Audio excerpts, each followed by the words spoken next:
Esse é o canal Manifesto, eu sou o Pedro. Eu sou o Arthur.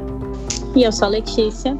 E hoje a gente tá com um episódio diferente, um episódio de rascunhos.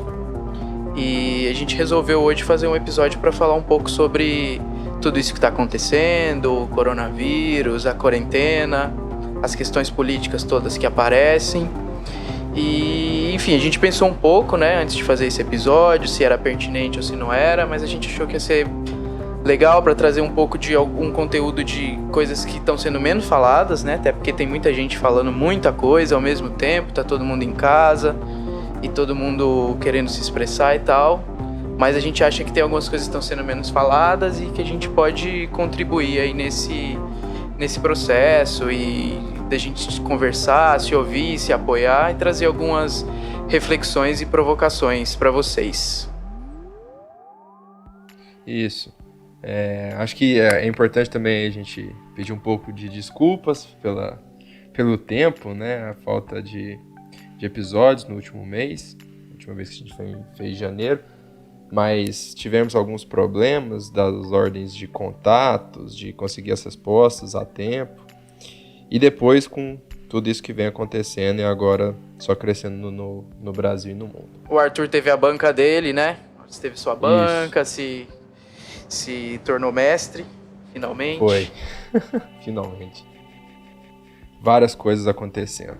Mas, sobre o episódio de hoje, a gente pensou como que a gente poderia tornar ele mais plural e que pudesse dar um pouco do nosso pensar e da nossa posição nisso. Então a gente pensou uma estratégia um pouco diferente, que ao invés de a gente trazer um convidado de fora, porque a Letícia esteve aqui conosco no último rascunho e coordena o nosso blog, os textos junto com o Léo. A gente convidou algumas pessoas para falar, mas agora não para participar durante todo o programa conosco, o episódio, mas com áudios que a gente pediu para elas enviarem sobre determinados temas. Então a gente procurou essas pessoas, perguntou se elas tinham disponibilidade, interesse de fazer. E então nós três vamos estar gravando, mas com alguns áudios e contribuições de outras pessoas. Então eu acho que vai ficar bem legal. A gente deu uma pensada de como fazer isso e esperamos que vocês gostem. E se der certo, quem sabe a gente não pode repetir também no futuro. E tem mais que acho que quem for nos ouvir tem que pelo menos nos desculpar com duas coisas. Uma é que a gente está gravando na sexta-noite e essa crise provou mais do que nunca que a informação corre muito rápido e muda muito. Então, se algum momento alguém for ouvir, talvez alguma das informações já esteja obsoleta. Mas mesmo assim, vale a pena trazer essas pessoas para discutir, né? Alguns deles já participaram no blog, fizeram textos que estão lá, e outros não.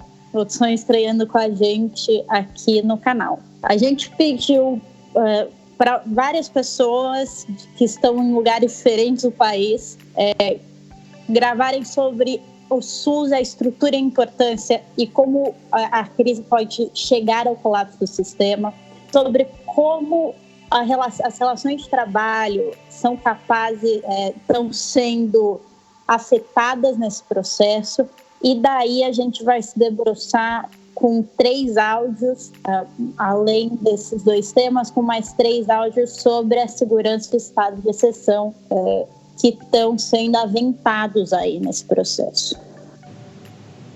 Vamos lá, vamos começar então, gente, com o tema sobre o SUS. Quem vai falar com a gente esse primeiro áudio? Bem, quem vem falar um pouco sobre essa perspectiva e como que o Sistema Único de Saúde foi estruturado é o professor Flávio Roberto Batista. Ele é professor da Faculdade de Direito da USP, do Largo São Francisco, e ele construiu um pouco, contou essa história e como que o SUS vai ser a grande arma que a gente tem em toda essa crise de saúde. O direito à saúde, aqui no Brasil, ele é definido pela Constituição como um direito de todos e um dever do Estado. Então isso é uma coisa central para a configuração do SUS, e até por isso que nosso sistema de saúde é organizado nesse formato, né, de um sistema único que a gente conhece por SUS. que é uma coisa bastante peculiar, né? Sui generis em todo o mundo ocidental, eu diria. Inclusive, o SUS, a organização do SUS sempre ganhou vários prêmios internacionais, o SUS sempre foi objeto de estudo por pesquisadores estrangeiros, por ser uma iniciativa realmente muito inovadora, uma transformação radical do que sempre foi aqui nosso sistema de saúde, que é uma conquista de um movimento social organizado, chamado de movimento sanitarista, que atuou muito fortemente como grupo de pressão por ocasião da Constituinte em 87 e 88. Então, essa característica do SUS é o que talvez ajude e facilite, no caso brasileiro, o combate à crise do coronavírus, porque de fato, enquanto houver capacidade no sistema, ninguém vai ficar sem atendimento em relação ao coronavírus. E o SUS também se chama Sistema Único, não é à toa, porque toda a coordenação de saúde, ela articula não só o atendimento, né, os serviços de atendimento, mas políticas de prevenção e promoção, vigilância sanitária e epidemiológica. Então, na verdade, toda a gestão, toda a concepção das políticas da gestão é feita de forma articulada e isso permite fazer um enfrentamento que é muito mais racional do coronavírus. Agora, é evidente que, como um país da periferia do capitalismo, chamado aí pelo mainstream econômico de país em desenvolvimento, o SUS, que tem uma concepção excelente, ele sofre com problemas de execução, né? Então faltam recursos, na falta de recursos o atendimento sofre precarização, enfim, todos os problemas que a gente sempre conheceu a respeito da saúde pública brasileira. E o fato é que, com todos esses problemas, pode acontecer, e inclusive isso vem sendo reiteradamente destacado em algumas manifestações, inclusive, principalmente do ministro da Saúde, pode acontecer a situação que se chama de colapso, né? Então, o atendimento ser um direito garantido, como mas não existirem os meios para que esse atendimento seja feito, né?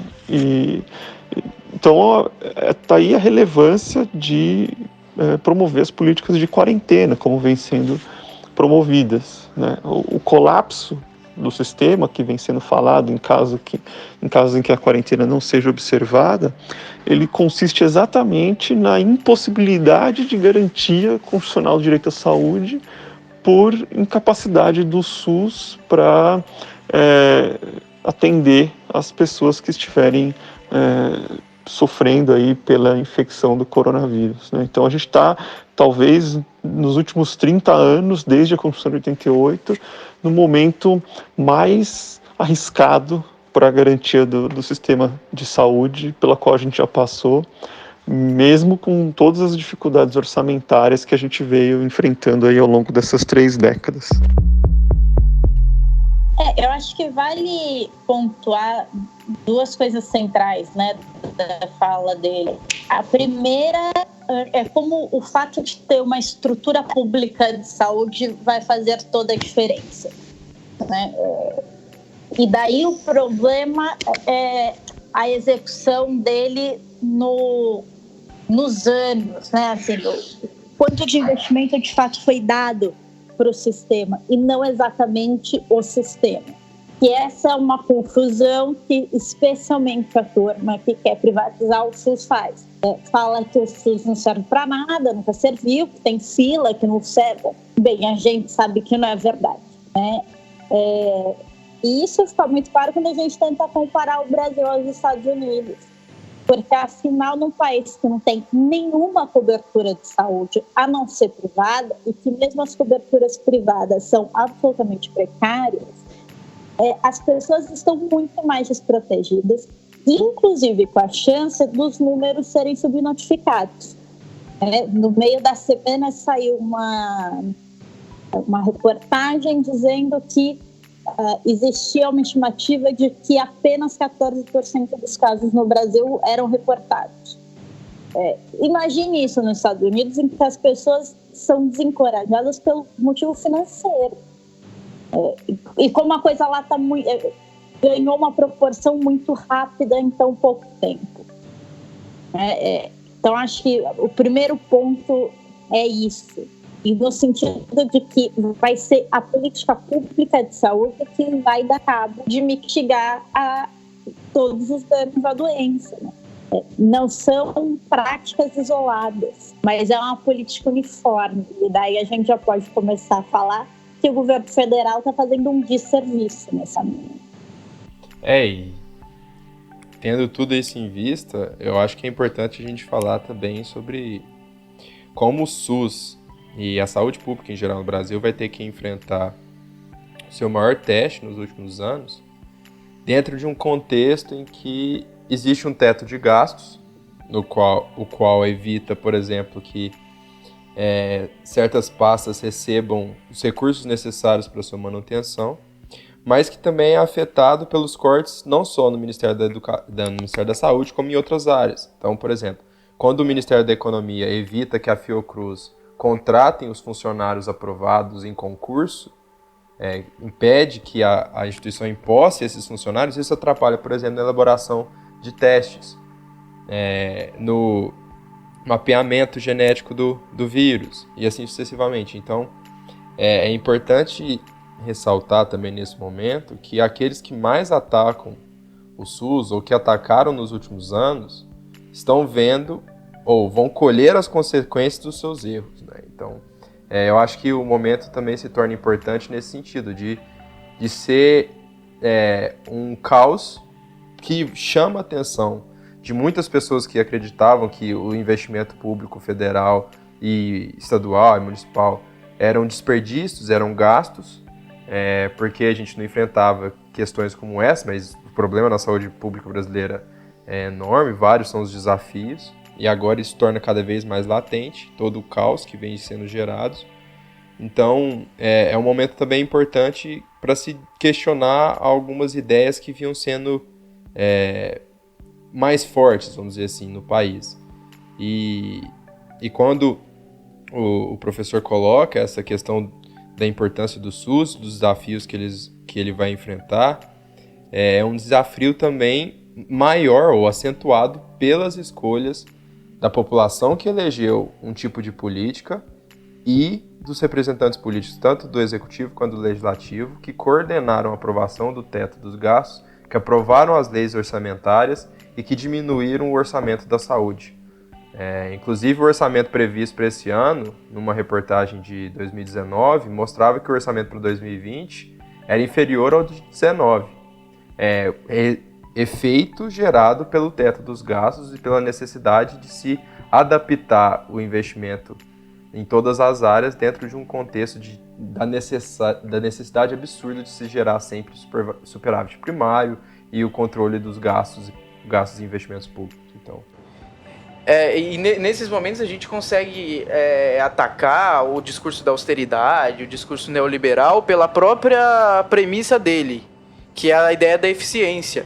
Porque em momentos que acontecem coisas como estão acontecendo agora, a gente vê que a austeridade e as medidas liberais são absolutamente ineficientes, porque no final das contas a gente vai gastar mais dinheiro para correr atrás do prejuízo, correr atrás do financiamento que a gente deixou do investimento e do financiamento que a gente deixou de fazer num passado muito recente, mas que já vem de bastante tempo. Então a gente paga um preço financeiro, monetário, e a gente paga um preço de vidas, né? Porque se a gente tivesse essa estrutura de tempo, né? Porque a gente fica correndo atrás do prejuízo, e correr atrás do prejuízo significa perder dinheiro e perder vida. Sim. Porque se a gente tivesse investimentos à altura da qualidade que é o conceito do SUS e a infraestrutura, investimentos que esse tipo de infraestrutura exige, se a gente tivesse feito esses investimentos num passado recente, talvez a nossa situação hoje não seria tão drástica.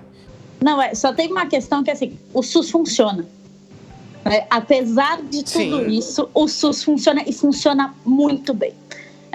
até este ano nunca tinha faltado vacina, tem uma capacidade de imunização fantástica para um país deste tamanho, atende a atenção básica às famílias, funciona na maioria dos lugares.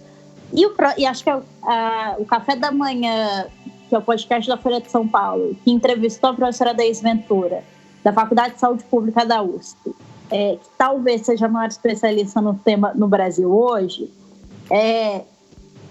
e ela comentava exatamente sobre isso. Assim, o sistema de saúde não se faz por crises.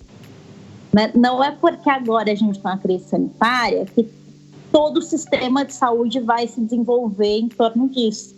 Não é assim que funciona. Ele tem que ter uma larga escala de acompanhamento.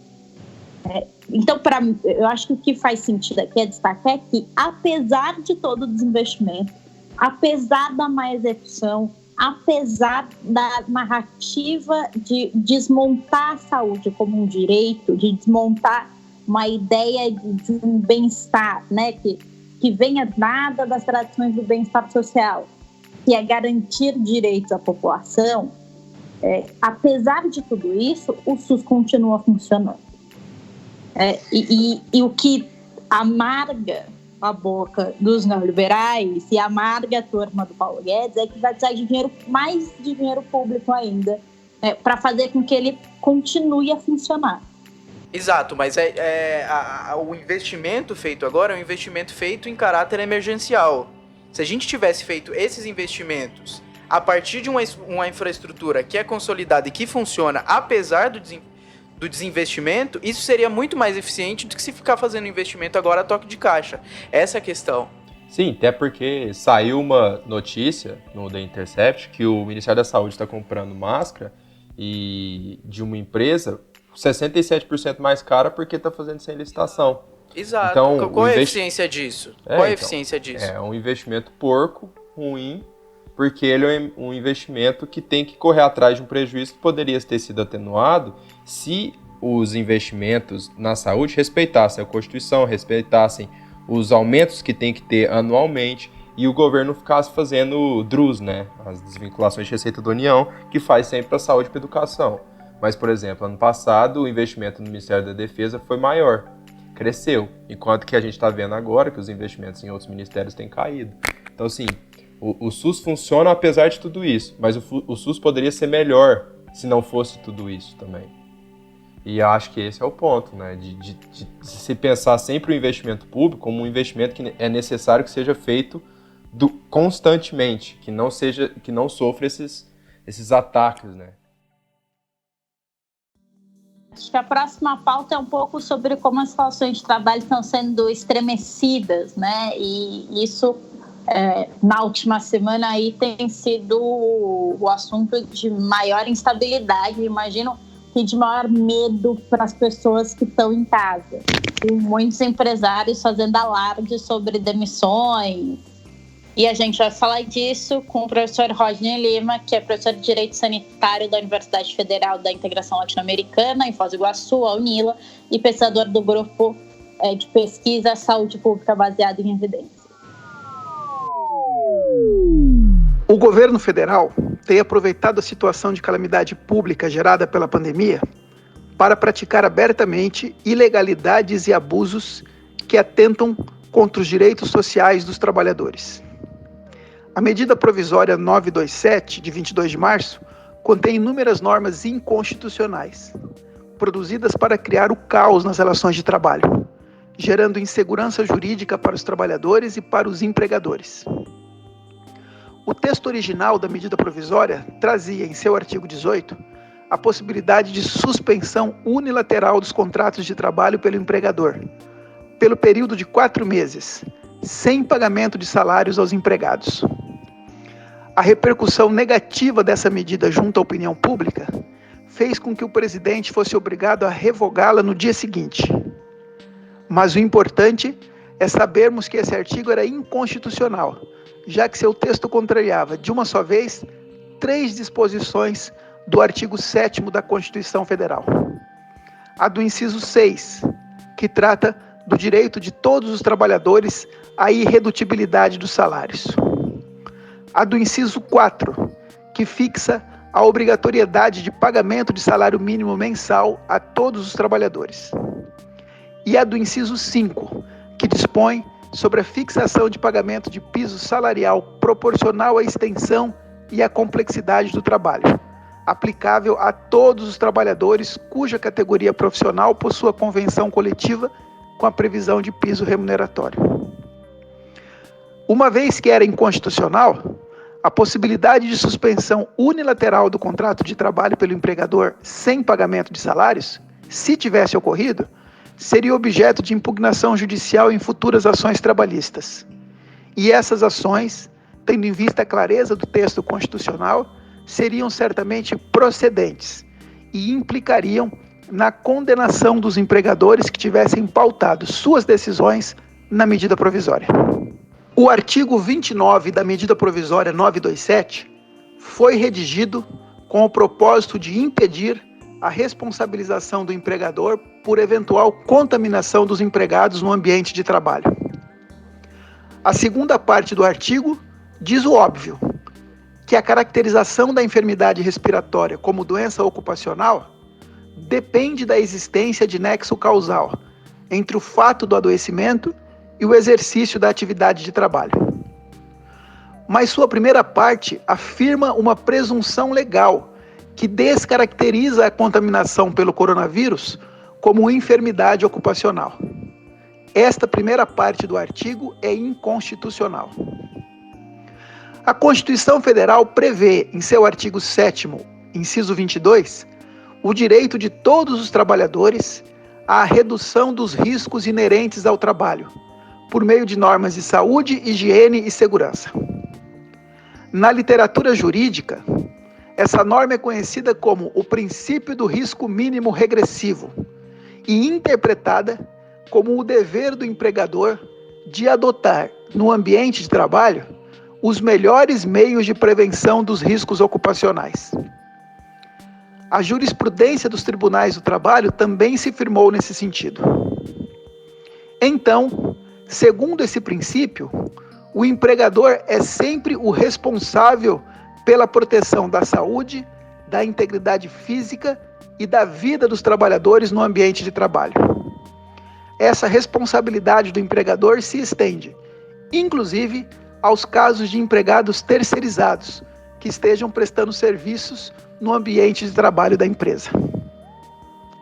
Imagine-se uma situação na qual um grupo de trabalhadores que tenha atuado num mesmo ambiente de trabalho apresente sintomas de contaminação pelo coronavírus. A lei poderia presumir que não se trata de uma enfermidade ocupacional? Isso seria contrariar os fatos notórios. E será que a lei poderia exigir que cada trabalhador provasse que a contaminação da qual foi vítima ocorreu no ambiente de trabalho e não em outro lugar? Também não. Afinal, é no ambiente de trabalho que as pessoas passam a maior parte do seu tempo diário. É preciso lembrar também que a lei equipara o adoecimento ocupacional aos acidentes de trabalho, para fins trabalhistas e previdenciários.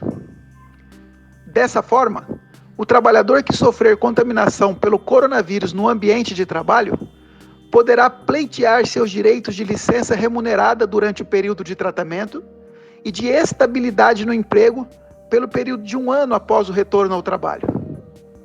E se algum trabalhador morrer em decorrência de contaminação que tenha sido transmitida no ambiente de trabalho, o empregador poderá ser responsabilizado, decorrendo daí o dever de indenizar a família da vítima. O áudio que a gente acabou de ouvir, né? Ele fala de uma coisa que para nós agora já foi resolvida, né? Pelo menos parcialmente, porque houve de fato a revogação, a suspensão desse artigo, né? Que falava sobre a suspensão dos contratos sem salário. Mas eu acho que ele elucida bastante de uma temática que eu acho que já ficou claro para os nossos ouvintes, que é a realidade hoje do nosso sistema econômico, do nosso modo de produção. É um sistema que sempre vai valorizar um determinado grupo, e esse grupo sempre é o grupo mais forte, a classe dominante. eu achei muito interessante um tweet que eu vi hoje do Jones Manuel, que ele vai falar que a relutância em começar a quarentena na Itália ou no Brasil não é fruto de uma anticiência abstrata dos governantes. É resultado da decisão política da burguesia de manter seus lucros a qualquer custo. E no final, essa questão trabalhista se resume a basicamente isso. A empresa quer manter seus lucros, quer manter uma margem que ela conquistou em momentos anteriores e quer manter ela como? Evitando de pagar salários. E acho que mais claro que isso da necessidade da luta de classes e do que vem dela é impossível. E a gente vê que, por exemplo, quando os trabalhadores param, a economia para. Então, o capital não é o que monta a economia ou o que move a economia. O que gera riqueza. A produção depende do trabalho. O trabalho é das pessoas. E a gente só percebe esses momentos deixam ainda mais claro, né, pra gente que os trabalhadores têm uma força enorme e que se eles pararem, para tudo. Então, e muitas vezes a gente fica refém, né, dos ditos produtores, né, os capitalistas que controlam a gente na base de ameaça, como foi essa medida provisória e como pode ser várias outras, e assim sucessivamente. Sim, e eu acho que é importante nessa questão também é que às vezes está sendo colocado um dilema, uma contradição entre vida versus economia, que eu acho que é um dilema falso, no sentido de querer colocar que como só quem estivesse a favor da volta ou a favor desses tipos de corte, de flexibilização de legislação trabalhista, como da MP apontada pelo Rodney, como se só essas pessoas estivessem preocupadas com a economia, como se quem tivesse defendendo o isolamento e medidas mais rígidas de isolamento e de distanciamento social não tivesse preocupado com a economia. É óbvio que a gente está preocupado com a economia, é óbvio que a gente entende a situação dos trabalhadores, até porque nós somos trabalhadores também, muitos de nós vivemos de bolsa, outros vivem de salário, eu vivo de salário, nem carteira registrada eu tenho, sou MEI. E aí é interessante porque essa condição de força dos trabalhadores ao mesmo tempo é uma condição de vulnerabilidade. Nesse momento todo mundo se sente vulnerável, né? Mas aí voltando ao ponto, esse dilema entre vida e economia é um dilema falso, porque a nossa visão de como reativar a economia, manter a economia ativa e manter as condições de vida das pessoas, principalmente em função dessa vulnerabilidade, em função dos boletos que já começam a pesar, as contas que a gente não sabe se vai conseguir pagar, a quantidade de família que não sabe se vai conseguir colocar comida na mesa, até porque a fase de incubação econômica do vírus já está batendo, que as pessoas já estão começando a sentir o impacto econômico no orçamento. A diferença é só, nós não estamos interessados em pensar em voltar, nesse momento, a economia para o seu funcionamento capitalista normal.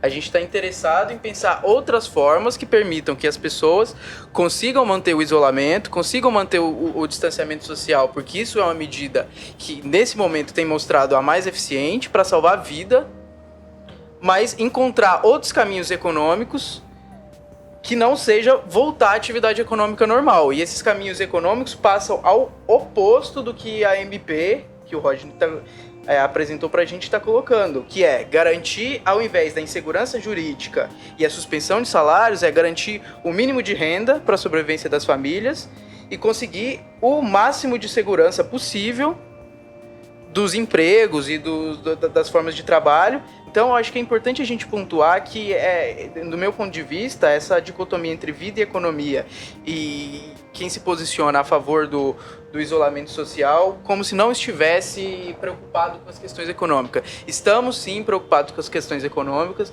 mas queremos encontrar e estruturar outras formas de manter a sobrevivência da economia e a sobrevivência das famílias. E eu acho que o ponto é exatamente esse, assim, no campo emergencial, o que precisa ser feito agora para as pessoas não passarem fome, quem é o responsável? Porque no fim do dia, esse discurso sobre vocês vão falir o país ficando em casa, veja bem, isso não vai matar quase ninguém, que é um discurso no mínimo canalha, o que ele quer dizer é o seguinte: cada um por si. O governo, que é quem teria a responsabilidade de garantir que as pessoas passassem pela crise, é uma crise sanitária, né? Ninguém tem o que fazer. Que passassem minimamente assistidas, quer tirar o da reta. Então, assim, a aprovação ontem à noite da renda mínima foi uma proposta da oposição. Nesse campo, a oposição governou mais que o próprio governo. Vamos ver se o Senado vai aprovar, né? A medida foi aprovada na Câmara ontem, mas assim, é uma tentativa, na verdade, do governo federal de se eximir de responsabilidade, sabe? E daí isso é coerente com o que eles têm feito no último ano e meio, né? Um ano e 4 meses, quase.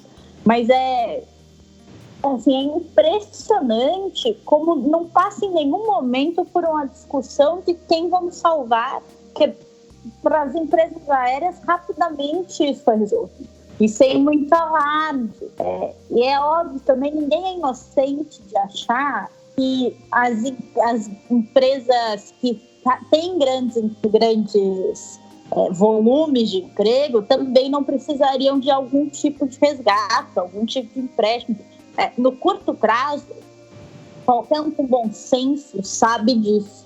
Né? Qualquer um com bom senso sabe que o setor de serviços é o que mais vai sofrer. Qualquer um com bom senso entende que ia ser necessário algum tipo de intervenção para garantir os empregos no setor de restaurantes.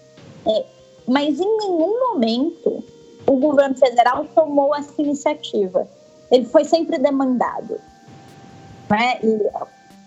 Ontem com a renda mínima, hoje, se eu não me engano, teve um aceno porque o governo pagaria até uma porcentagem dos trabalhadores de restaurantes e bares. Tem algum resgate para quem é MEI, tem resgate para... Mas tudo isso foi demanda, ou da oposição ou da sociedade civil. Em nenhum momento o governo de Paulo Guedes, que parece neste momento que é mais dele do que do Bolsonaro, se colocou no lugar de tomar responsabilidade por isso. E eu acho que quando a gente fala de tudo isso, a gente volta numa sinuca de bico que quem está acompanhando o podcast desde o início sabe que eu e o Pedro sempre comentamos, né? O Estado é a solução ou é o problema. E nesse caso, ele está sendo os dois, porque o Estado hoje é fundamental para resgatar as pessoas que mais precisam, mais vulneráveis. Mas também ele é o problema porque ele é o mais relutante em fazer isso, esse resgate que ele deveria estar fazendo, né? Só um ponto, que eu acho que nessa situação específica, o Estado tem que ser a solução e o governo o problema. Sim. Porque me parece que as burocracias, e daí tanto os profissionais da saúde que estão fazendo os atendimentos na ponta, quanto as equipes de emergência, enfim, o governo, a parte legislativa do poder público, estão se desdobrando em mil, mesmo os governos estaduais. Daí a gente pode concordar ou não concordar com as linhas ideológicas, os governadores estão dando cambalhota, mas o governo federal tem atrapalhado todo mundo. Sim, e eu acho que algumas coisas que merecem ser comentadas por exemplo, as medidas que foram feitas era para que não se parasse os serviços essenciais. Mas, por exemplo, telemarketing não parou.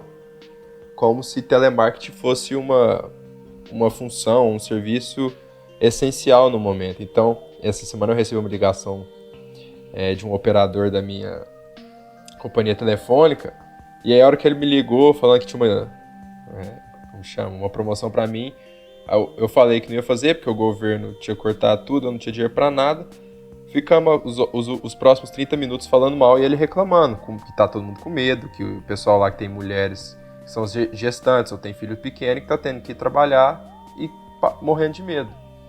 Então, a gente vê como que para esse governo a resposta é simples, eles não querem salvar ninguém. O Bolsonaro mesmo falou que vai morrer um pouco, tudo bem.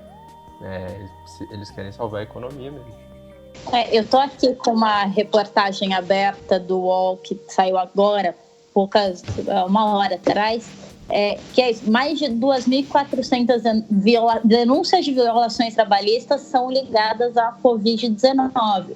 O Ministério Público do Trabalho recebeu mais de 2.400 denúncias, entre elas e principalmente as empresas de call center. E o que acontece nesse momento assim, no meu ponto de vista, nada mais é do que um aprofundamento do que já é a norma, que é uma divisão desigual da responsabilidade financeira e da responsabilidade de trabalho em arcar com os prejuízos que a gente está tomando enquanto sociedade. Eu acho que o que acontece essas medidas como a MP são estratégias para tentar redistribuir ou distribuir de uma forma absolutamente desigual os prejuízos humanos e financeiros que a gente está tendo que a gente está tendo nesse processo todo. E aí é isso que o Arthur estava falando. A luta de classe toma a sua dimensão mais escancarada em função da gravidade da situação, né? Sem dúvida, assim, nunca ficou tão claro que a privatização dos lucros e a socialização dos custos é feita de forma sem pudor, né, despudorada. A preocupação com a economia no estágio em que estão as coisas, quem é que vai arcar com os prejuízos que nós estamos tendo? São os trabalhadores, através de flexibilização em relação de trabalho, suspensão de contrato de trabalho, precarização, ou a ausência total de qualquer mecanismo de proteção social. Ou quem vai pagar a conta são os espaços onde estão acumuladas as riquezas sociais, que os estados e as grandes empresas. Então, enfim, quem é que vai arcar com esse prejuízo? Eu acho que essa é a discussão que está em pauta, e não um fato de pessoas preocupadas e pessoas não preocupadas com a questão. E aí retomar a atividade econômica e os trabalhos e a circulação nas ruas, as interações sociais, a face mais cretina e injusta e genocida desse processo todo. Porque além de não conseguir salvar a economia, porque não vai salvar, o prejuízo já está posto, a crise já está colocada, a gente vai ter um prejuízo humano aí que é imprevisível. Mas outro aspecto problemático quanto menos, no meu ponto de vista e a partir das coisas que eu tenho lido nesse momento e a partir das experiências dos outros países, quanto menos a gente for rígido nesse processo de distanciamento social, mais tempo vai demorar para a gente conseguir retomar a normalidade da economia e da atividade econômica. E nesse processo todo, quem perde, a gente sabe quem é. Voltando ao trabalho ou continuando no isolamento social sem qualquer medida de assistência, quem paga são as populações mais vulneráveis e principalmente a população que está envolvida com trabalhos informais, que foi uma coisa que cresceu bastante nos últimos tempos. Vale pontuar exatamente isso. A informalidade, portanto, a desassistência, né, a falta de proteção trabalhista, a insegurança das relações trabalhistas e a estagnação da economia não está na conta do coronavírus, né? Isso vai piorar muito a situação que a gente estava. Mas a economia já estava estagnada, foi um crescimento de 1,1%, é um crescimento só para o inglês ver, né? Assim, não tem ganho qualitativo real. O poder econômico das famílias já está absolutamente deteriorado. E a informalidade disparada no Brasil pela reforma trabalhista apoiada pelo setor que hoje está no governo. Não, há 7 dias atrás, no dia 20 de março, saiu uma notícia que o governo brasileiro estava cortando 158 mil Bolsas Famílias, sendo que 61% deles eram no Nordeste. Nesse contexto que a gente está falando de uma paralisação, de uma necessidade de que os trabalhadores recebam renda, o governo me cortar o Bolsa Família de 158 mil pessoas, 158 mil famílias. Então, assim, esse governo, ele não tem nenhuma preocupação com o povo brasileiro. E isso já vem sendo demonstrado a todos os anos por essas políticas. E, por exemplo, nesse momento de crise, de necessidade do Estado atuar na economia, faz toda a diferença a existência de uma coisa que foi criada no Brasil em 2008, que era o Fundo Soberano. Que era pra gente poderia ter uma reserva de dinheiro acumulado para, em momentos como esse, utilizar como uma forma anticíclica na economia ou para salvar, por exemplo, a população. E para quem quiser também salvar as empresas que hoje mais precisam. Então, só que esse mesmo fundo foi utilizado para cobrir as contas do governo no governo Michel Temer. E depois ele foi destruído, foi acabado na medida provisória, na liberdade econômica, na MP da liberdade econômica, já no governo, já é ano passado, em 2019. Então, assim, é um projeto de já muito tempo de acabar com o trabalho, com a renda das famílias no Brasil. E nesses momentos é quando ele se destaca, se torna mais claro, né? Vamos dizer assim, essa medida de cortar o Bolsa Família depois foi suspendida pelo ministro Marco Aurélio, né, do STF. Mas, assim, a gente vê que o governo não está preocupado com isso. Nunca foi um tema de preocupação deles. Sim, e aí é importante a gente lembrar que o Bolsonaro não é louco, esse governo não é composto de gente louca, nem de gente irresponsável só. Essas medidas, todo o acúmulo de medidas que já vinham sendo tomadas antes e as ações que estão sendo tomadas agora, da forma como o governo tem lidado com a questão agora, não é loucura ou irresponsabilidade apenas. Tem recorte, tem interesse, tem ideia por trás. Então tudo isso é bem importante a gente sempre ter em mente. Apesar de que a gente possa analisar que se exista alguma questão de fundo, de questão psicológica ou psiquiátrica ou filosófica ou ética, essas medidas materialmente elas têm um recorte de classe, elas têm um recorte ideológico. Isso é muito, muito importante a gente ter em mente. Sem dúvida, antes de tudo é projeto. E no final do dia, se o Senado colaborar, o mais neoliberal dos ministros da economia é o que vai implementar a renda cidadã, a renda básica cidadã. Eu aposto que ele não deve estar dormindo essa altura de ódio. Não mesmo. Depois do projeto de R$200, né? Ter que assinar um outro que vai dar até 1.200. Não, Paulo Guedes não sabe o preço do saco do feijão no Brasil. Esse é o ponto. Por R$200 para sustentar uma família, ainda que metade da população brasileira viva com R$400 por mês, exatamente por causa da precarização, é uma vergonha alguém propor esse tipo de coisa. Sim. E aí a gente vai, acho que, para uma outra face desse projeto, né? Que é uma face também bastante perigosa e que é uma das faces que menos está se discutindo nesse momento, né? Que é os riscos que toda essa narrativa de guerra ao vírus, de suspensão de direitos, suspensão de liberdades, e não só no Brasil, mas no mundo como um todo. E aí, para falar um pouco também da questão da segurança, da insegurança, das arbitrariedades e dos riscos dessa narrativa que podem apresentar para a população brasileira como um todo. E aí a gente trouxe também algumas pessoas, duas delas que já participaram conosco aqui do podcast e uma que já participou no blog, mas que vai estar participando pela primeira vez no podcast. E a gente vai escutar um primeiro áudio agora do Acácio, que é professor de Relações Internacionais da Unifesp, coordenador do Laboratório de Análise em Segurança Internacional e Tecnologia de Monitoramento, e que participou com a gente no episódio que a gente falou sobre os instrumentos de segurança do Estado. Para pensar as questões de segurança no contexto da declaração de pandemia pela OMS no dia 11 de março de 2020, a gente precisa considerar que o avanço securitário já estava acontecendo muito antes da chegada dessa pandemia e do espalhamento do vírus. A gente poderia dizer que a racionalidade neoliberal tem colocado na produção de um determinado tipo de liberdade uma espécie de escolha entre liberdade e segurança.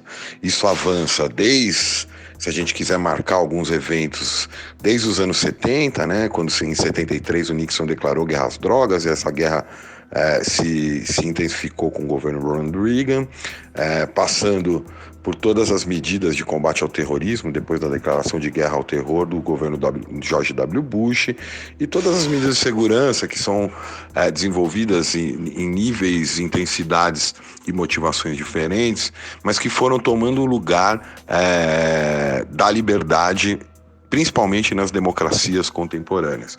Um exemplo muito claro disso é como que o qualitativo de direito ao humano foi cedendo espaço para o qualitativo de segurança. Pelo menos desde o RDH, o relatório do PNUD de 1994, quando se começa a trabalhar com o conceito de segurança humana, que também será usado para justificar uma série de intervenções humanitárias e da necessidade de garantia de política de segurança. Posto isso, é muito preocupante o tipo de resposta que os governos vêm dando para a contenção dessa pandemia, né? Eu gostaria de lembrar que o Chile declarou estado de sítio, quer dizer, o vírus virou um ótimo pretexto para conter uma revolta de rua que já durava mais de 150 dias lá. O Equador declarou estado de sítio, né? As declarações de quarentena forçada vêm sendo feitas com uma enorme mobilização das forças de segurança, o que coloca em dúvida se de fato esses governos estão interessados em conter o espalhamento do vírus, né? em estancar essa pandemia da Covid-19, ou se de fato eles estão vendo nisso uma janela de intensificação, e dessa vez com ampla legitimidade social e quase inquestionável, por conta da contenção do espalhamento desse vírus. Outro exemplo contemporâneo, também planetário, é a declaração que saiu no boletim eletrônico do Secretariado-Geral das Nações Unidas, onde o seu secretário, Antônio Guterres, vai dizer com todas as letras que a mensagem central dele é clara. Nós vivemos uma situação sem precedentes e as regras normais passam a não valer mais. Veja, se a ONU, que é a grande referência do que se chama de direito internacional, está falando isso, o perigo sobre as liberdades civis e sobre as próprias garantias é evidente. Claro, existe a necessidade de uma série de medidas emergenciais, sim, porque a emergência do vírus ela é por si só uma situação extraordinária. No entanto, além de questionar a imposição dessas medidas securitárias, inclusive a validade delas, né? Porque, embora eu não seja especialista da área, tenho lido bastante, como todo mundo, e a gente vê que medidas que não são de segurança, do tipo testagem em massa, do tipo distribuição de material de proteção, como máscaras, são mais eficientes do que propriamente essa paranoia de que as pessoas, de repente, de um dia para o outro, devem ficar totalmente disponíveis à decisão do poder soberano. Então, a gente pensa assim, bom, por que o gasto diário, por exemplo, da Itália com segurança, isso foi chamado a atenção num texto muito interessante da Federação Anarquista de Turim, por que esse gasto diário em segurança não é destinado, por exemplo, para comprar máscaras, para testagem, né, para os testes, e aí sim poder trabalhar com as pessoas que estão comprovadamente contaminadas e assim por diante. Então, posto isso, né, é preciso questionar essas medidas de segurança nesse momento, e também é preciso estar muito atento para o que ela vai produzir. A gente sabe que na história política moderna é comum medidas de exceção se tornarem medidas regulares, né? Um exemplo bem contemporâneo é a declaração de estado de sítio na França, que foi feita em 2015 em resposta aos atentados contra o Bataclan, e ela nunca foi revogada até que chegou o momento que o Macron sancionou uma nova lei antiterrorismo, e o que ele fez não foi revogar a medida de estado de exceção, e sim apenas regulamentar ela dentro dessa nova lei antiterrorismo. Qual é a grande questão, né? do mesmo jeito que já vinha se colocando uma oposição entre liberdade e segurança, a pandemia tenta impor uma falsa escolha entre vida e segurança. É possível defender a vida, é possível se cuidar das pessoas ao seu entorno, conter a pandemia, sem com isso abrir um flanco bastante preocupante de medidas de segurança. E eu acho que é essa a questão que a gente tem que colocar. Por quê? O pós também vai ser muito preocupante.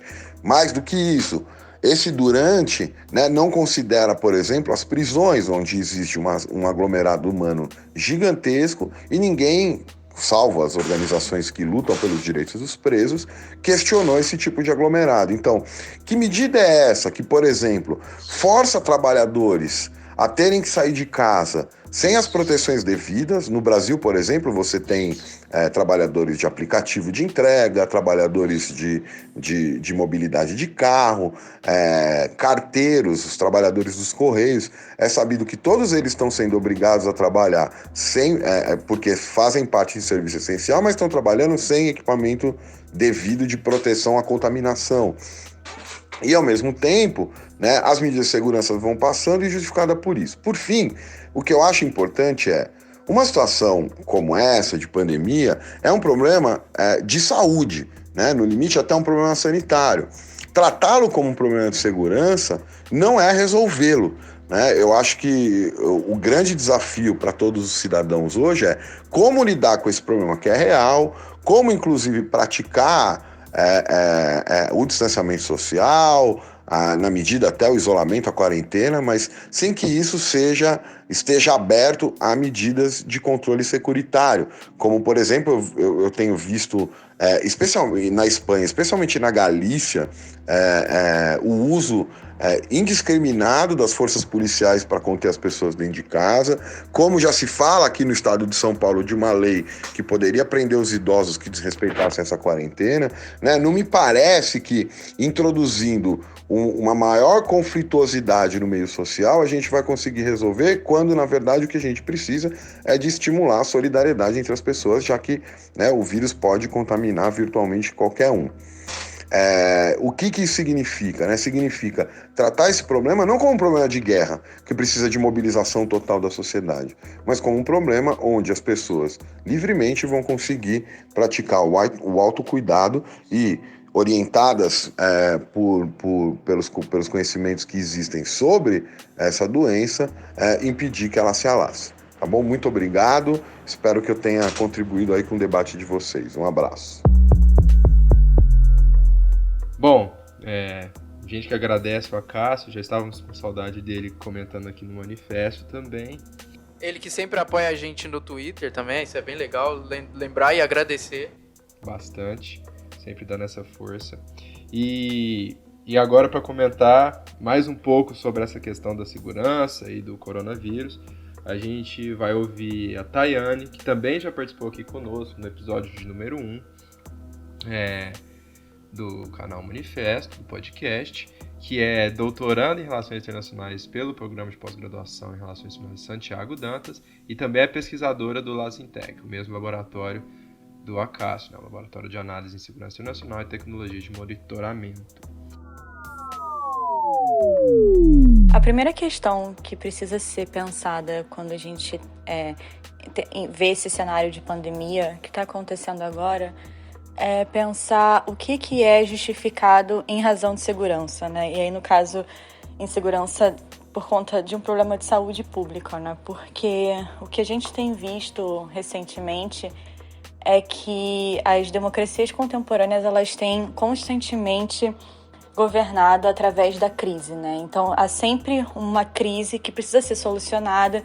E, em razão de segurança, para conter essa crise, algumas medidas autoritárias acabam sendo passadas e são aceitas pela população por conta de um falso consentimento, né, digamos assim, que vem justamente da necessidade de resolver essa crise. Bom, se temos uma crise, essa medida ela é um pouco autoritária, mas ela pode ajudar a resolver o problema, então grande parte da população tende a aceitar mais fácil esse tipo de medida.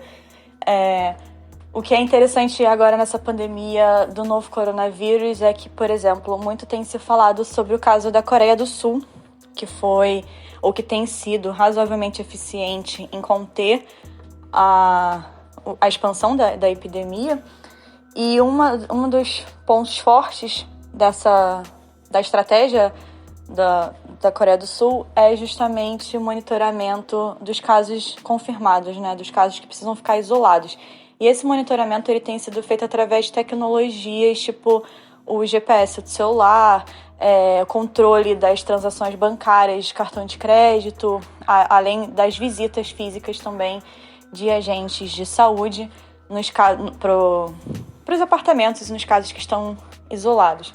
Então, é interessante observar, né, que um aspecto tão caro que é a liberdade pessoal, né, de onde você está, o que você compra ou deixa de comprar, o que você faz, acaba sendo controlado pelo governo através do seu celular. E as pessoas tendem a aceitar esse tipo de medida porque, bom, é necessário segurar a expansão do contágio do novo coronavírus. E faz até um sentido, porque é de fato um grande problema, uma doença altamente contagiosa, mas a gente precisa observar como que isso vai ocorrer, como que esse tipo de controle, por exemplo, se mantém ou se sustenta no pós-pandemia, né? Então é importante a gente ter um pouco a memória do que está acontecendo agora, porque são muitas coisas acontecendo ao mesmo tempo e muitas coisas graves acontecendo ao mesmo tempo, é notícia a todo momento, mas tem algumas coisas que a gente não pode deixar passar. No caso do Brasil,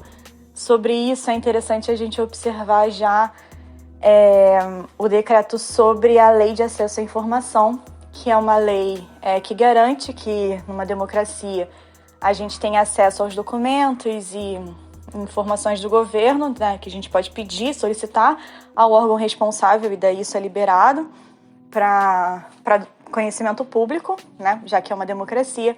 E agora foi lançado esse decreto que informa que não é mais possível recorrer a essa lei de acesso à informação durante esse período da pandemia. Esse não é o primeiro ataque a essa lei. No início do ano já havia ocorrido mais um. E daí, então, é uma coisa que parece assim, muito detalhe e que parece que pode ser útil durante esse momento, mas que no futuro pode ter uma implicação muito maior para os sistemas de transparência da democracia no Brasil. Então, me parece que, né, esse caso, essa grande crise da pandemia do novo coronavírus, pensar para as questões de segurança, principalmente isso. O que é justificado agora em razão de segurança e guardar essa memória para, no pós-pandemia, observar o que se mantém como estado de nova normalidade e o que caiu e foi, de fato, um mecanismo da crise. Obrigado, Tayane. Também estávamos sentindo sua falta, comentando e sempre ajudando a gente nas redes, sempre nos apoiando.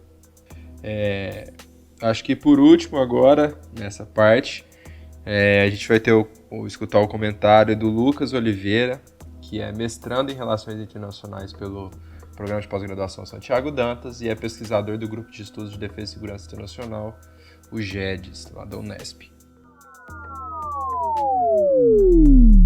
E aí, galera, tudo bem? Primeiro de tudo, eu gostaria de agradecer ao canal Manifesto. Para mim é sempre um prazer contribuir com o projeto de vocês, então muito obrigado e vida longa, né, o canal Manifesto. A minha fala vai ser muito mais provocativa do que analítica, né, então eu vou lançar alguns pontos aqui para a gente poder discutir, né? Em primeiro lugar, eu gostaria de pontuar, né, como que esse debate sobre o corona ele vem sendo tratado numa gramática, né, numa retórica extremamente securitária, né? Aqui a gente está despolitizando o debate, que é essencialmente político, né? No sentido de que a gente necessita de política pública para lidar com ele, mas aqui a primeira estratégia é retirar o caso da arena política e jogar ele para uma lógica da excepcionalidade com o verniz da urgência. E aí a gente precisa diferenciar, né, a urgência da excepcionalidade. Eu acho que um caso bastante evidente, que a Tayane, inclusive, comentou nas redes sociais por esses dias, foi que o governo Bolsonaro ele suspende a lei de acesso à informação durante o período de quarentena, né? E isso é uma ação que ela está autorizada na lógica da excepcionalidade, mas que não necessariamente está vinculada à urgência de se tratar a crise.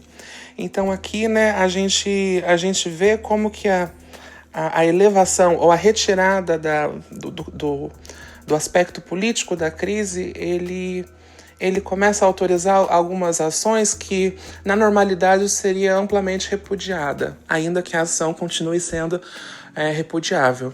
E ao mesmo tempo eu gostaria também de falar sobre como a crise ela escancara a política necropolítica, ou a política pública necropolítica do governo Bolsonaro, né? No sentido de que algumas vidas elas são autorizadas, elas são permitidas a morrer em prol de um outro elemento, né? De uma maneira mais dramática, que a gente pode dizer que a gente está sacrificando vidas em nome da deidade chamada economia, né? Então, como que a crise ela escancara a necropolítica que o governo vem adotando. Eu também gostaria de pontuar como que o governo Bolsonaro ele vem se furtando ou se esquivando da responsabilidade da liderança. E sempre passando esse verniz de que o governo vem fazendo alguma coisa a respeito da crise. Então ele assina a lei de quarentena, que atribui aos governadores maiores poderes, ao mesmo tempo em que tenta desautorizar as medidas que os próprios governadores vêm tomando, que é uma medida de contingenciamento populacional, vamos dizer assim, né, do isolamento social, e como que isso furta o governo da responsabilidade de agir, ao mesmo tempo que ele dá essa ideia de estar fazendo algo. Então, assim, se os governos dos estados são bem-sucedidos em achatar a curva, né, para evitar o colapso do sistema de saúde, o governo Bolsonaro está fazendo alguma coisa, porque a gente tem uma eficácia em dois níveis, né? Em primeiro, de que aí dá essa falsa impressão de que é só uma gripezinha e que não trouxe nenhum grande problema, ao mesmo tempo que, se a gente pensa que era uma crise, o governo Bolsonaro ele fez algo eficaz para controlar essa crise. E ao mesmo tempo em que ele não está fazendo nada efetivamente, né, no sentido de que a sua política ela não combate a crise, além de assegurar, né, as garantias do empresariado, principalmente o empresariado que o elegeu. E por fim, eu gostaria só de pontuar como esse comportamento do Bolsonaro ele pode ser benéfico para a direita moderada. E isso é algo que a gente precisa ter bastante cuidado, no sentido de que o governo Bolsonaro ele vem sendo tão inepto, ele vem sendo tão ruim, que alternativas mais brandas, mas ainda à direita, que concordam com as mesmas políticas econômicas, vêm sendo tidas como razoáveis. Então, o governo Bolsonaro ele vem rezando a cartilha da maneira mais producente para aqueles que o elegeram, em termos daqueles que financiaram a sua campanha, aqueles que o apoiaram no momento das eleições, ao mesmo tempo em que ele com o verniz de estar ajudando a população mais pobre, ele vem sistematicamente debilitando-a dos seus direitos. Olha, para mim é até difícil acrescentar algo, porque, né, os três já abarcaram, acho que, a maior parte da coisa, né? Foram três falas muito completas e muito elucidativas nesse sentido. Sem dúvida, o ponto do estado de exceção é o mais preocupante pós saída sanitária, né? Pós garantia da saúde e da vida das pessoas. O ponto da lei de acesso à informação que a Thay comentou é o que talvez seja o mais gritante. E por mais que... e teve uma parte, inclusive, da oposição que apoiou e que o governo decretasse um estado de calamidade pública muito rapidamente, né? E, em algum sentido, isso tem motivo de ser. A necessidade de se agir, inclusive financeiramente, em termos orçamentários, talvez precisasse disso.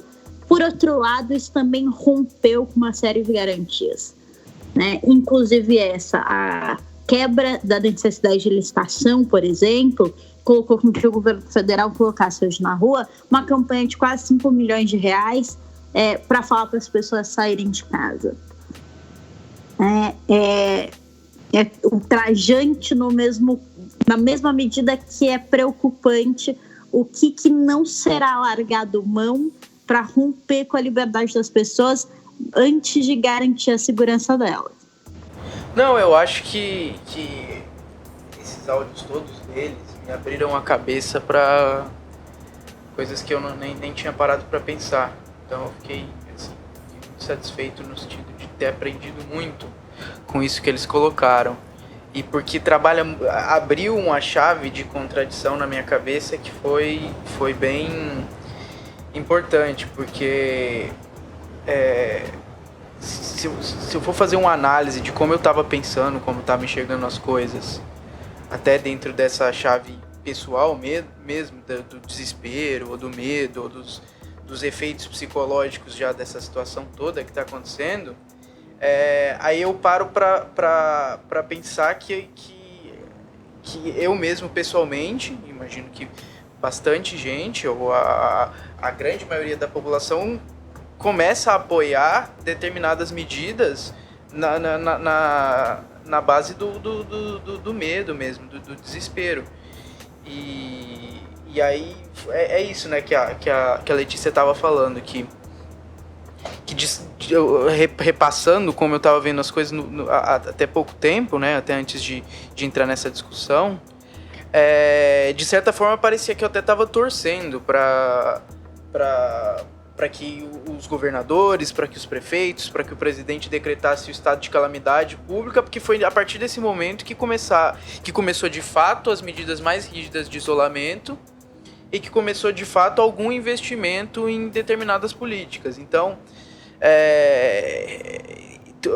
esses áudios e as questões que os três colocaram me colocam me abriram a cabeça para que a gente está vivendo uma questão toda que é muito contraditória. E aí me lembra a gente discutindo nos episódios anteriores do podcast, isso que a Tayane falou, né, de como as democracias contemporâneas, como o neoliberalismo, a normalidade dele é governar em regimes de crise, em estado de exceção. A exceção se tornou a normalidade, né?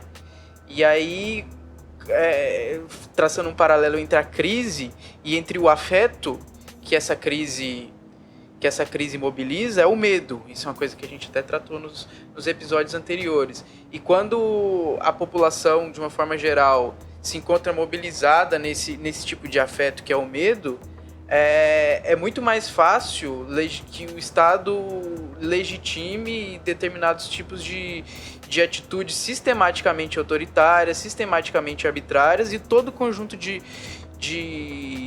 coisa que vem junto aí, que a gente já até discutiu aqui nesse episódio. Então, assim, a contradição toda se materializa para mim numa questão que eu ainda não consigo resolver na minha cabeça, ainda mais porque a gente está vivendo tudo isso agora de uma forma muito acelerada, que é como é que a gente consegue estabelecer processos democráticos e processos que respeitem as liberdades individuais no momento de uma crise aguda como esse que a gente está vivendo, né? É possível, as ferramentas democráticas que a gente tem hoje, a ontologia da democracia que a gente tem hoje, os limites da democracia liberal conseguem dar conta de um momento de crise como esse, respeitando as liberdades individuais que a gente tem como valor e que a gente tem como um pacto social? É possível eu não consigo resolver isso na minha cabeça, porque aí eu volto naquela questão de que em determinados momentos, no desespero e no medo muito mobilizado e na imersão que a gente está nessa situação toda, a gente acaba em determinados momentos apoiando e torcendo para que determinadas medidas autoritárias tomadas pelo Estado, determinados tipos de recomendações ou de ações, a gente torce para que isso aconteça logo, para a gente começar a resolver os problemas. E aí a gente cita como exemplo a Coreia do Sul, e aí a Tayane coloca essa porção de problemas que tem na política que a gente, em determinados momentos, acaba defendendo como a que está sendo mais eficaz, e que os números estão mostrando que estão sendo mais eficazes no combate ao coronavírus, mas, por outro lado, todo o pacote de arbitrariedade, de autoritarismo, de monitoramento que vem junto. E aí como é que a gente resolve isso? Eu ainda tô processando todas essas questões que eles colocaram. Eu vou entrar na vez do Arthur só para compilar, assim, e daí a gente estava discutiu isso por alguns dias, mas só agora eu fui me lembrar do que essa lógica, quando você fala, Pedro, que não consegue resolver na tua cabeça, é que talvez não tenha solução concreta, né? A gente não tem a solução epistêmica para isso, nesse sentido. Mas o que serve, pelo menos, de moldura analítica, se a gente quiser chamar assim, são duas questões centrais, né? E daí o Acácio e a Tayane falam de modo muito claro sobre isso, né? O Lucas também, mas o Acácio, inclusive, nomeia isso no campo da securitização. Isso é quase um texto manual, né? Este caso serve como um texto manual do que os estudos de securitização vão dizer, que é transformar algo em emergência e se comunicar a uma audiência, retirando isso do espaço político. E o outro lugar é um pouco do que o Ulrich Beck constrói, e ele faz isso em 2 livros, mas o que ele vai chamar de a sociedade de risco, que tem uma noção que a forma de governança, e daí por governança aqui é uma ideia de condução da política, passa a ser narrada por medidas de contenção e medidas emergenciais. É sempre uma lógica consciencial no processo de risco futuro. É claro que quando ele vai fazer uma construção teórica disso, ele fala de risco futuro num processo de antecipação dessa percepção. A gente está vivendo num contexto hoje em que o risco é presente. E por isso que essa velocidade soa muito mais emergencial ainda. A ideia de emergência explode. E porque talvez sanitariamente seja uma emergência mesmo, né? Ninguém é louco o suficiente para não acreditar a isso, a uma emergência real. O problema é o quanto isso se estende. Eu acho que é isso que a fala da Tayane, do Acácio e do Lucas tão bem articulam isso. No sentido de que a ideia de risco é um campo muito do desconhecido. E o pior, a coisa mais... o que mais pode minar o senso de direito é a despolitização desse debate. A partir do momento que isso sai do campo público, e daí do campo público em 2 sentidos. Um da política, em que se debate politicamente quais são as soluções, e 2 da publicização mesmo. A partir do momento que isso acontece, a gente está submetido a tudo, né? Inclusive a mais repressão.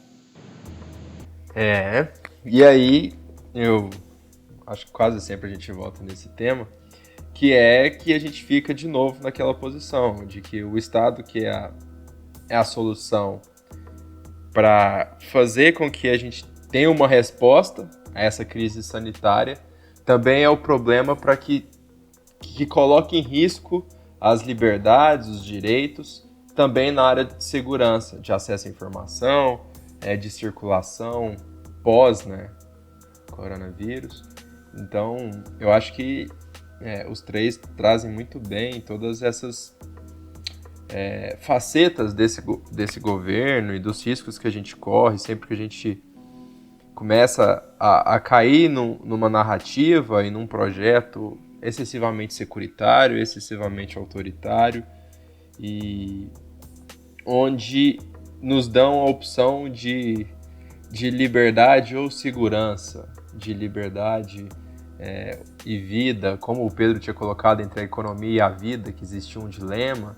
Aqui tem um dilema também, né, entre essa segurança e o controle dos corpos, o controle social de uma forma mais latente. Então, você ser controlado pelo seu celular, pela localização do GPS, sim, em momentos excepcionais isso é possível ser realizado, quem me garante que isso não está sendo realizado com uma frequência ou perpetuamente, né? Então, quando a Tayane coloca de que como vai ser o momento posterior, que a Letícia retomou agora também, isso é fundamental que se tenha toda a atenção para isso, de qual que vai ser, como que vai ser quando a gente resolver essa crise de saúde, essa crise sanitária, o dia seguinte vai ser como? Vai ter um retorno a um princípio de legalidade, de respeito às liberdades e aos direitos, ou todo o avanço autoritário e restritivo que vai ser realizado agora, como que fica depois?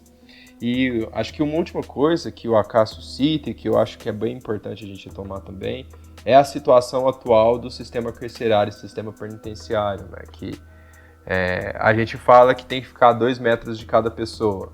Como que isso é possível ser realizado em contextos de presídios extremamente lotados, em um estado inconstitucional reconhecido pelo STF e que não tem um mínimo de higiene, de salubridade, de respeito à dignidade humana, de qualquer coisa. Então, se isso chega ao sistema carcerário brasileiro, o caos em termos de vidas, em termos de genocídio mesmo cometido pelo Estado vai ser enorme, porque não tem qualquer possibilidade de resposta, ainda mais um governo em que acredita naquela narrativa do bandido bom é bandido morto, ou naquela que quanto mais CPFs apagados for, melhor.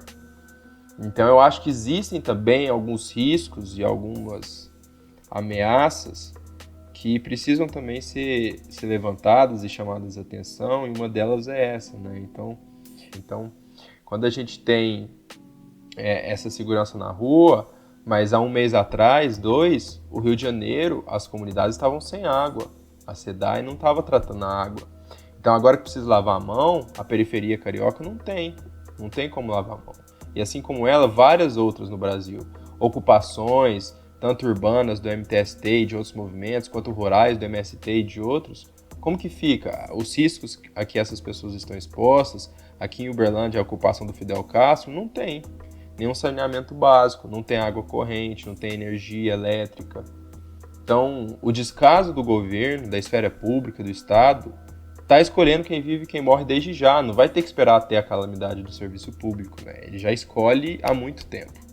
Então, esses riscos securitários, eles já vêm acontecendo, como o Acácio falou, e tendem a se deteriorar e a se intensificar em momentos de crise, justamente por causa dessas narrativas de uma suposta guerra. Então, quando a gente fala a linha de frente, tudo isso, é sempre remetendo a um contexto belicoso mesmo, né? De conflito armado, muitas das vezes. Então, são riscos que a gente está correndo e que tendem a aumentar. Eu acho que já pra gente ir caminhando pro final, a gente pensar um pouco em perspectivas, né? Até porque é importante nesse momento a gente pensar em perspectiva, porque a incerteza do futuro é uma coisa que deixa a gente muito mal, né? Então acho que para pensar, pegando o gancho dessa questão do pós-epidemia, para pensar perspectivas, né? E daí o que eu fico pensando é como é que a gente vai sair dessa, né? Se a gente vai sair dessa como sociedade,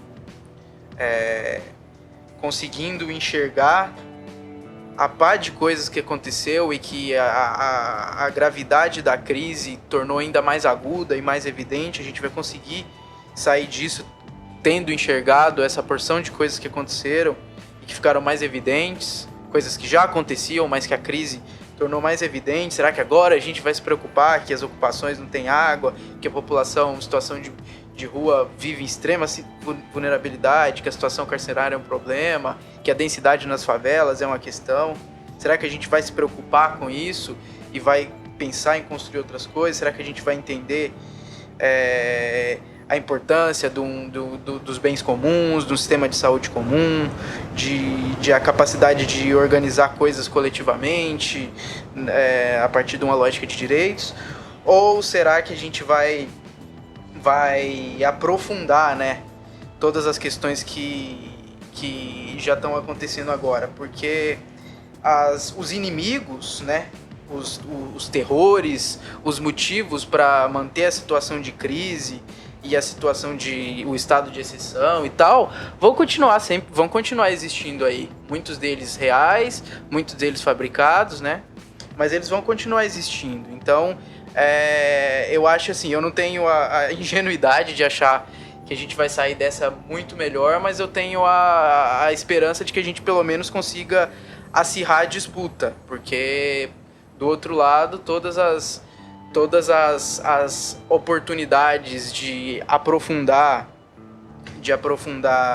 as questões que já existiam antes e que continuam existindo agora na crise vão ser mais que bem aproveitadas, né? Então, eu acho que e aí, só para arrematar também, uma observação é que quase todos esses temas que a gente discutiu hoje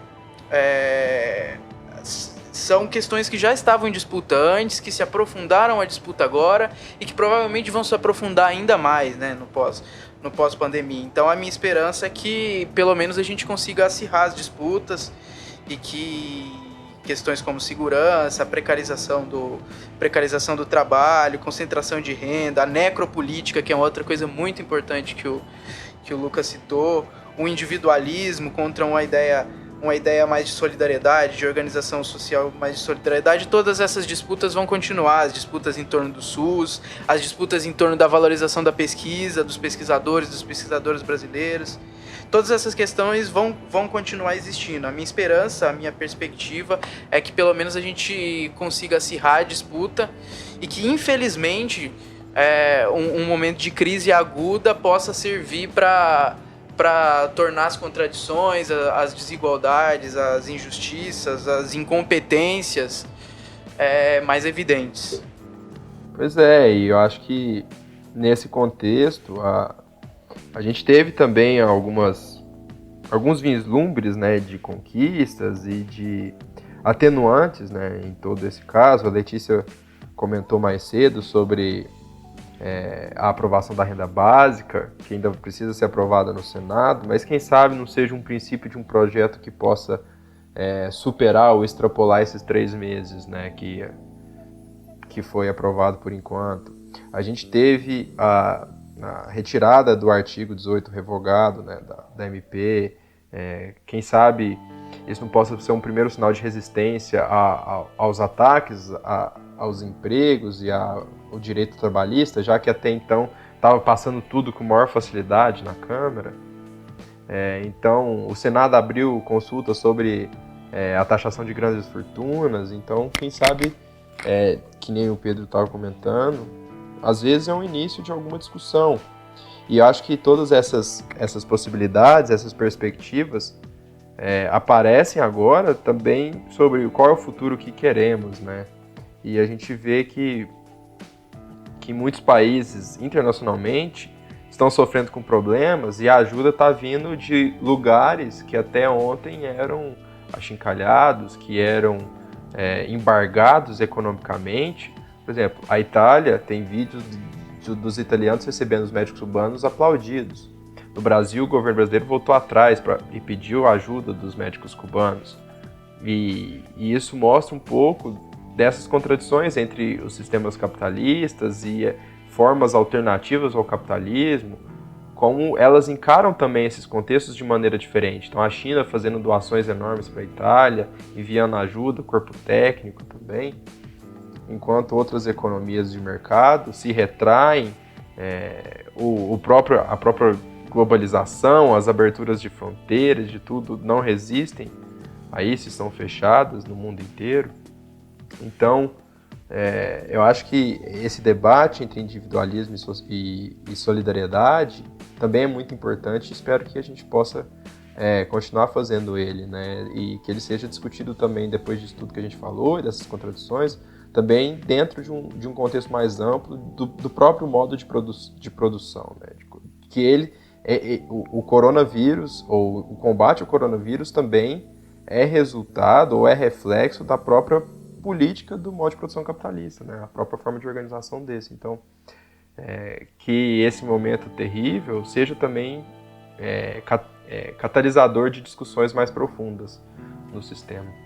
Eu acho que é uma coisa importante dessas iniciativas que você citou, Arthur, até para esse momento um pouco mais good vibes do episódio, um pouco menos bad vibes, que são todas mobilizações da sociedade civil. Isso é muito legal, porque o projeto de renda básica, a mobilização recente foi uma coisa de uma semana e meia, 2 semanas, não sei nem se chegou a isso, com assinaturas, um projeto com bastante assinaturas online, e que vem de um acúmulo muito antigo, né? Uma coisa que era até meio piada do Suplicy com a renda básica, coisa que virou meme, mas que é coisa muito importante, né? E aí é impossível não deixar de achar irônico que a renda básica, ainda que temporariamente, está sendo aprovada no governo Bolsonaro, né? E a mobilização contra a MP também foi a partir de uma ampla mobilização popular. O projeto de taxação de grandes fortunas já vem de um acúmulo muito antigo sobre injustiça tributária. Outro projeto que você não citou, mas que é importante também, que está rolando no Instagram, que é o Corona Capitalismo, que está fazendo denúncia de empresas que estão violando direitos trabalhistas, que estão negando mecanismos de proteção aos seus trabalhadores. Então, assim, é interessante ver como em tão pouco tempo tá rolando tanta mobilização popular, fora várias outras que a gente não está citando, que são muito importantes também. Fazer futurologia é sempre difícil, né? E pensar como é que a gente vai sair disso no olho do furacão é ainda mais arriscado. Mas eu faço cor a vocês, assim, espero que a gente consiga sair fazendo discussões mais maduras sobre a realidade das pessoas. Porque, no fim, o que a gente está discutindo pelo episódio inteiro, que toda essa crise está tratando, é um pouco isso. Assim, qual é a realidade da vida das pessoas e quem está protegido, quem não está, quem tem direito à vida, quem não, e como que isso vai se desdobrando. Espero realmente que a gente saia disso mais solidário e menos distópico, assim. E espero que isso marque uma geração, né? É possível que esse seja o evento geracional mais importante que a gente vai se deparar. É claro que o futuro pode ser ainda pior, mas a gente está fazendo uma aposta contrária aqui, no sentido de pensar que talvez seja uma janela de oportunidade.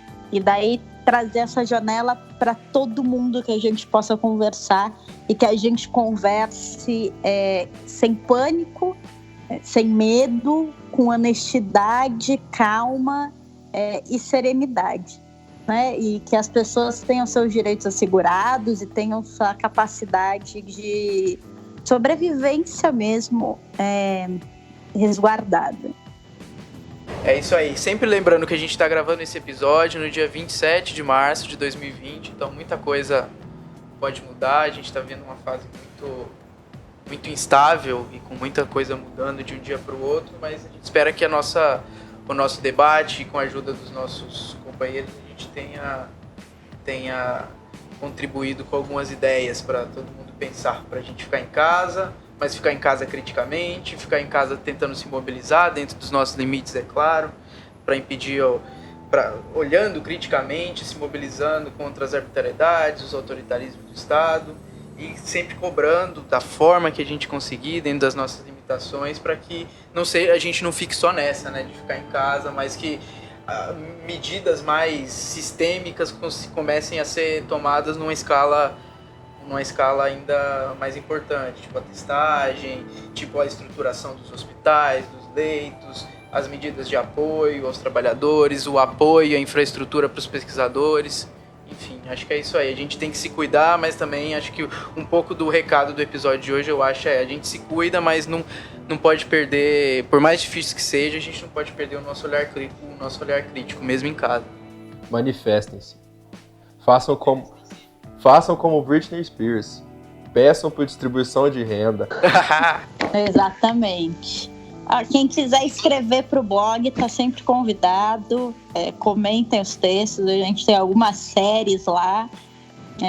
Vale a pena, mas dá tempo de ler todos os textos na quarentena no final de semana. Sigam nossas redes, sempre bom e importante falar. Sigam. Tem o site, canalmanifesto.com. E esperamos que tenham gostado do episódio, que estejam se cuidando e que estejam continuamente manifestando. Fiquem em casa, se possível. Valeu, gente. Um abraço e até a próxima.